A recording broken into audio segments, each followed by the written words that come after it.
আসসালামু আলাইকুম। সমন্বয় ও নিয়ন্ত্রণ এই চ্যাপ্টারে আজকে আমরা আমাদের পরবর্তী টপিকস নিয়ে আলোচনা করছি। আজকের মূল টপিকস হচ্ছে এন্ডোক্রাইন গ্ল্যান্ড অর্থাৎ অন্তঃক্ষরা গ্রন্থি। আজ আমরা আলোচনা করব অন্তঃক্ষরা গ্রন্থি থেকে নিঃসৃত বিভিন্ন ধরনের হরমোন এবং তাদের কাজগুলো নিয়ে। অন্তঃক্ষরা গ্রন্থি বলতে এখানে আমরা অনেকগুলো গ্রন্থির নামই আমরা জানি বা অনেকগুলো গ্রন্থির নামই আমরা আজকে পড়ব, কিন্তু তার মধ্যে অন্যতম একটি গ্রন্থির নাম আমরা আজকে শুধুমাত্র ব্যাখ্যা করার চেষ্টা করব আজকের টিউটোরিয়ালটিতে, এবং সেটি হচ্ছে পিটুইটারি গ্রন্থি। পিটুইটারি গ্রন্থির ক্ষেত্র থেকে যদি আমরা বলি, আমরা আগেও বলেছি যে সকল অঙ্গগুলো বা যে সকল পোর্শনগুলো মানবদেহে অপেক্ষাকৃত বড় অংশ দ্বারা গঠিত, বৃহদাকার বৃহৎ আকৃতির, তাদের ক্ষেত্রে বর্ণনার সুবিধার্থে আমরা তিনটি অঞ্চলে তাদেরকে ভাগ করে নেই, এবং ভাগগুলো হয় এমন যে সম্মুখ অংশ, মধ্য অংশ এবং পশ্চাৎ অংশ। এই একই জিনিসগুলো আমরা বিভিন্ন জায়গায় দেখেছি। একইভাবে পিটুইটারি গ্রন্থির দিক থেকে পিটুইটারি গ্রন্থি নিঃসৃত অনেকগুলো হরমোন হওয়ার কারণে তার পিটুইটারি গ্রন্থিতে বিদ্যমান যে হরমোনগুলো আছে তাদের অঞ্চল আকারে বা অবস্থান আকারে আমরা তাদেরকে অগ্র, মধ্য এবং পশ্চাৎ এই তিনটি অঞ্চলে ভাগ করে নেব। ওকে, তাহলে আমরা শুরু করছি। প্রথমে পিটুইটারি গ্রন্থি সম্পর্কে বর্ণনার জন্য আমরা যে অংশটা আমরা প্রথমে বলতে পারি মূল অংশ আকারে, এই জিনিসগুলো আমরা একটু খেয়াল করি। পিটুইটারি গ্রন্থিকে আমরা প্রধান গ্রন্থি বলতে পারি বা প্রভু গ্রন্থি বলতে পারি। এছাড়া এটাকে আরেকটা বলা হয় মাস্টার অফ গ্ল্যান্ড বলা হয়, অর্থাৎ অন্যান্য সকল ধরনের গ্রন্থির অগ্রগ্রন্থি বা প্রধান গ্রন্থি বা প্রভু গ্রন্থি বলা হয়। কেন? তার কারণ কি? কারণ হচ্ছে পিটুইটারি গ্রন্থি থেকে ম্যাক্সিমাম হরমোন নিঃসরণ হচ্ছে, প্রথম কথা।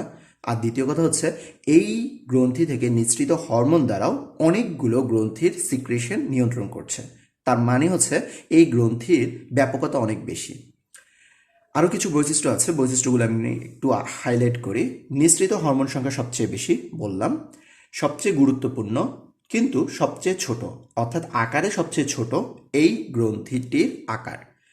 তারপর এর অবস্থান হচ্ছে অবশ্যই মস্তিষ্কে অবস্থিত, এবং এটা দেখতে মোটর দানার মতো। এই জিনিসটা একটু ভালো করে মার্ক করতে হবে। আমাদের প্রায় সৃজনশীলের টপিকস আকারে বা সৃজনশীলের মূল বিষয়বস্তু আকারে এই কোশ্চেনটিকে ব্যাখ্যা করার জন্য মোটর দানার মতো এই জিনিসটাকে মেনশন করে বলে, অর্থাৎ মোটর দানার মতো।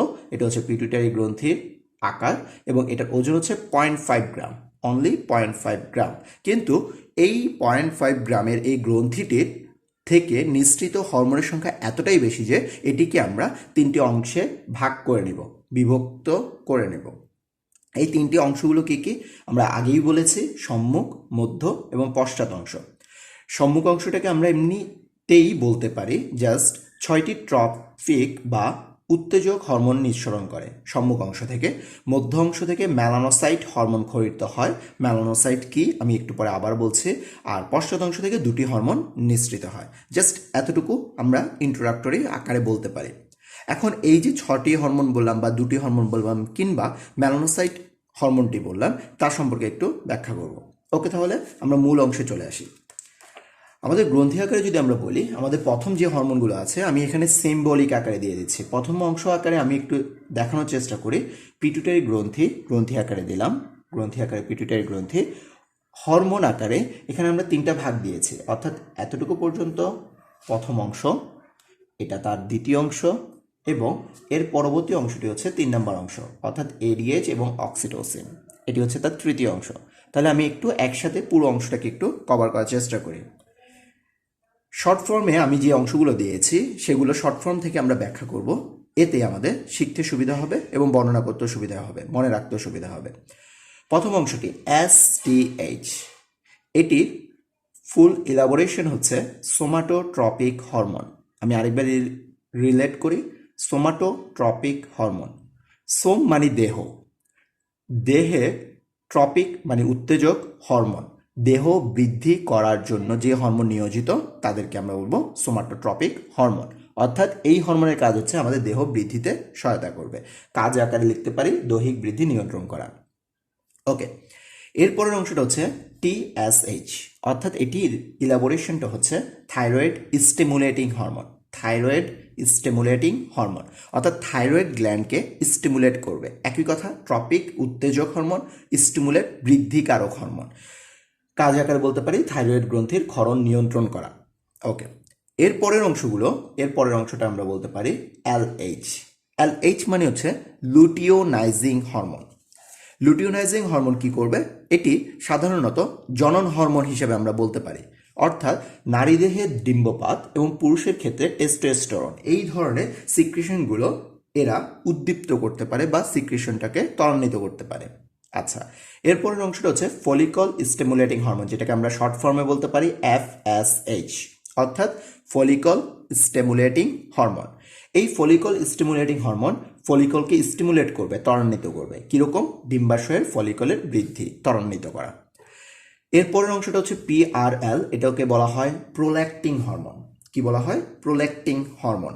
আচ্ছা, এই প্রোল্যাক্টিং হরমোন কি করবে? যেহেতু ল্যাকটিং কথাটা আসছে, যেহেতু ল্যাকটোজেন ল্যাকটিন, অর্থাৎ স্তন গ্রন্থির বৃদ্ধি এবং ক্ষরণ নিয়ন্ত্রণ করবে মূলত। আচ্ছা, এর পরবর্তী অংশটা হচ্ছে ACTH। ACTH এই হরমোনটির ফুল ইলাবোরেশন হচ্ছে অ্যাড্রেনোকর্টিকোট্রপিক হরমোন। অ্যাড্রেনোকর্টিকোট্রপিক হরমোন। তাহলে এখন কথাই চলে আসে অ্যাড্রেনাল কর্টেক্সের ট্রপিক হরমোন, কর্টেক্সের উত্তেজক হরমোন। তাহলে এটা কাজটা কি হবে? অ্যাড্রেনাল বলতে আমরা এখানে সাধারণত র্যানার অর্থাৎ বৃক্কীয় গ্রন্থিগুলোকে বা বৃক্কীয় অংশটাকে আমরা বোঝাচ্ছি, যার মধ্যে কর্টেক্স। সাধারণত বৃক্কের দুটো অংশ থাকে, একটি হচ্ছে কর্টেক্স এবং আরেকটি হচ্ছে মেডুলা। আমরা সামনের গ্রন্থিগুলো নিয়ে যখন পড়বো তার মধ্যেও একটি অ্যাড্রেনাল গ্ল্যান্ড অর্থাৎ সুপ্রারেনার বা অ্যাড্রেনাল গ্ল্যান্ড আছে, যেটা কিনা বৃক্কীয় সম্পর্কে আবারও আলোচনা করব পরবর্তী অংশগুলোতে। অর্থাৎ আমরা এখানে জাস্ট বলতে চাচ্ছি ACTH অর্থাৎ অ্যাড্রেনাল গ্রন্থির কর্টেক্স এর বৃদ্ধি নিয়ন্ত্রণ করে। কর্টেক্স হচ্ছে অ্যাড্রেনাল গ্রন্থির বাইরের দিকের অংশ অর্থাৎ বহি অংশ। আচ্ছা, এই হচ্ছে আমাদের অগ্রভাগ থেকে বা পিটুইটারি গ্রন্থির অগ্রভাগ থেকে নিঃসৃত হরমোন। তাহলে এই হরমোনগুলোর মধ্যে আমরা অনেকগুলো 6টি হরমোন সম্পর্কে পড়লাম এবং 6টি হরমোনের প্রত্যেকটার কাজ সহকারেও দেখার চেষ্টা করলাম। এখন আমরা যেটা বলবো যে এই 6টি হরমোনের মধ্যে কিছু হরমোন আছে যেগুলোকে আমরা বলতে পারি ডিরেক্ট হরমোন, এবং কিছু হরমোন আছে যেগুলো হচ্ছে ট্রপিক হরমোন বা উত্তেজক হরমোন। আমি একটু ব্যাখ্যাটা একটু অন্যভাবে করি। কিছু হরমোন আছে যেটা আমরা বললাম হচ্ছে direct hormone, direct hormone. Direct hormone বলতে আমরা বুঝি অর্থাৎ এই সকল হরমোন থেকে, এই সকল গ্রন্থির অংশ থেকে হরমোনগুলো ডিরেক্ট কোনো একটি নির্দিষ্ট অর্গানের ওপর গিয়ে কার্যশীল বা ক্রিয়াশীল হবে। এবং আরেক ধরনের হরমোন আছে যেটাকে আমরা বলবো হচ্ছে ট্রপিক হরমোন। Tropic hormone. তাহলে ট্রপিক হরমোন মানে হচ্ছে উত্তেজক হরমোন, অর্থাৎ এরা ডিরেক্টলি কোনো কাজ করবে না, এরা অন্য একটি হরমোনকে স্টিমুলেট করবে বা ত্বরান্বিত করবে অর্থাৎ উত্তেজিত করবে। আচ্ছা, তাহলে আমরা এই দুই ধরনের হরমোন সম্পর্কে জানি বা বলতে পারবো। একটি হচ্ছে ডিরেক্ট হরমোন এবং আরেকটি হচ্ছে ট্রপিক হরমোন। একটি হচ্ছে ডিরেক্টলি কোনো একটি নির্দিষ্ট পোর্শনে গিয়ে কাজ করবে এবং অপরটি হচ্ছে ট্রপিক হরমোন, অর্থাৎ যেটা ডিরেক্টলি কাজ করবে না, অন্য একটি গ্রন্থির ক্ষরণের নিয়ন্ত্রণ তার ওপর বা সেই সকল হরমোনের ওপর ডিপেন্ড করে, তাদেরকে আমরা ট্রপিক হরমোনও বলতে পারি। এখন এই 6টি হরমোনকে আমরা একটু যদি ব্যাখ্যা করে লিখে দেই তাহলে সেই ক্ষেত্রে আমরা একটু মনে রাখতে পারি এভাবে, ফ্ল্যাট প্যাক, ফ্ল্যাট প্যাক এভাবে দিয়ে আমরা মনে রাখতে পারি। এটা কি? এটা দিয়ে আমরা মনে রাখতে পারি F for FSH, follicle stimulating hormone. Okay, L for luteinizing hormone, LH, luteinizing hormone. A for ACTH, adrenocorticotropic hormone. Okay. T for TSH অর্থাৎ থাইরয়েড স্টিমুলেটিং হরমোন। আচ্ছা, আর P for PRL অর্থাৎ প্রোল্যাক্টিং হরমোন। E for এন্ডোক্রাইনেটরি hormone, যেটা এখন আর আমাদের বইতে নাই, তাহলে সেক্ষেত্রে আমরা এটা অ্যাভয়েড করতে পারি এই হরমোনটাকে। আর G ফর গ্রোথ হরমোন, যেটাকে আমরা GH বলতে পারি, গ্রোথ হরমোন।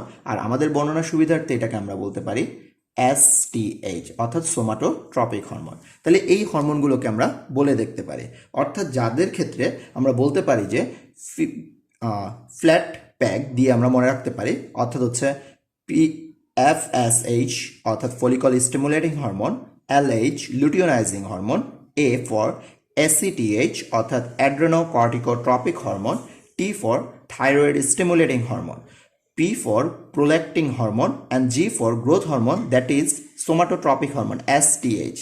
এখন এই হরমোনগুলো হচ্ছে, প্রথমে যে 4টি হরমোনের কথা বললাম, এই হরমোনগুলো হচ্ছে ডিরেক্ট হরমোন, অর্থাৎ এরা ডিরেক্টলি একটি নির্দিষ্ট অর্গানের ওপর গিয়ে ডিরেক্ট কাজ করে থাকে। এদেরকে আমরা ডিরেক্ট হরমোন বলতে পারি। এই অংশটাকে আমরা বলতে পারি ডিরেক্ট হরমোন, অর্থাৎ ডিরেক্টলি কাজ করে থাকে। আর ফাইনালি পার্শ্ববর্তী যে অংশটি আছে এটিকে আমরা বলতে পারি ট্রপিক হরমোন, অর্থাৎ এরা সাধারণত দেখা যায় কি কোনো একটি নির্দিষ্ট হরমোন বা ওই নির্দিষ্ট গ্রন্থির হরমোনের ওপর এরা সেই হরমোনের সিক্রেশনকে ত্বরান্বিত করার ক্ষেত্রে ব্যবহৃত হয়ে থাকে। আচ্ছা, এই হচ্ছে আমাদের মূলত অগ্রভাগের হরমোনগুলোর নাম, কাজ এবং যে আলাদা ক্রাইটেরিয়া আছে সেটা নিয়ে এতক্ষণ বললাম। এখন আমরা যেটা বলবো যে দ্বিতীয় অংশ, অর্থাৎ হচ্ছে মধ্যভাগ, পিটুইটারি গ্রন্থির মধ্যভাগ থেকে নিঃসৃত হরমোন। পিটুইটারি গ্রন্থির মধ্যভাগ থেকে নিঃসৃত হরমোন হচ্ছে MSH অর্থাৎ মেলানোসাইট স্টিমুলেটিং হরমোন।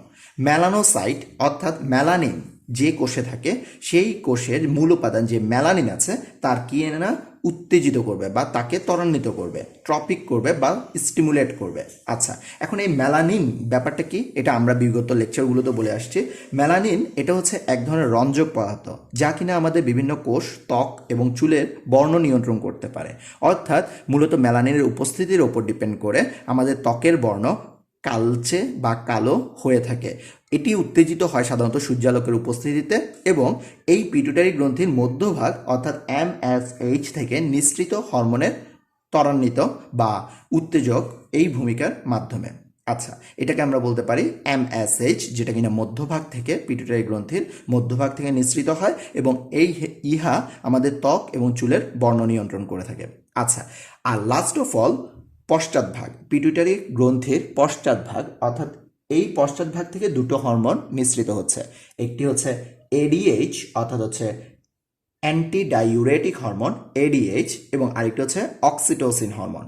আচ্ছা, ADH এর আরেকটি নাম আছে, আমরা ইতিমধ্যে জেনে গেছি, সেটি হচ্ছে ভ্যাসোপ্রেসিন হরমোন, অর্থাৎ সেটিকে আমরা বলতে পারি ভ্যাসোপ্রেসিন হরমোন। ADH এর আরেকটি নাম হচ্ছে ভ্যাসোপ্রেসিন হরমোন। এই ভ্যাসোপ্রেসিন হরমোন মূলত আমাদের বৃক্কীয় নালীর পানি শোষণে সহায়তা করে, অর্থাৎ আমাদের ভ্যাসোপ্রেসিন হরমোন মূলত আমাদের পানি শোষণ বা বৃক্ক কর্তৃক পানি কি পরিমাণ শোষিত হচ্ছে বা কি পরিমাণ পানি শোষণযোগ্য সেই পরিমাণটা নিয়ন্ত্রণ করে মূলত ADH হরমোন দ্বারা। আচ্ছা, আর এর পরের অংশটাই হচ্ছে অক্সিটোসিন হরমোন। অক্সিটোসিন হরমোনের কাজ হচ্ছে জরায়ুর সংকোচন, জরায়ুর হ্রাস বৃদ্ধি এবং দুগ্ধকরণ এই নিয়ন্ত্রণ করে থাকে। আর এই হচ্ছে মূলত পিটুইটারি গ্রন্থি থেকে নিঃসৃত যে সকল হরমোনগুলো আছে প্রত্যেকটা হরমোনের কাজ এবং কার্যাবলী যাবতীয়। এই কোশ্চেনটা এন্ডোক্রাইন গ্রন্থির যতগুলো হরমোন বা যতগুলো গ্রন্থি আছে বা যতগুলো হরমোনের যতগুলো অ্যাক্টিভিটি আছে তার মধ্যে এই কোশ্চেনটা সবচেয়ে বেশি গুরুত্বপূর্ণ। তাই আমি এই কোশ্চেনটাকে একটু আলাদা করে পৃথক পৃথক আকারে ব্যাখ্যা করলাম। আমার পরবর্তী টিউটোরিয়ালটাতে থাকবে এর পরের গ্রন্থিগুলো থেকে নিঃসৃত হরমোন এবং পরের গ্রন্থিগুলো নিয়ে তাদের কাজ। ওকে, তাহলে আজ এতটুকুই থাকলো। আশা করি সবাই বুঝতে পেরেছো। ধন্যবাদ সবাইকে।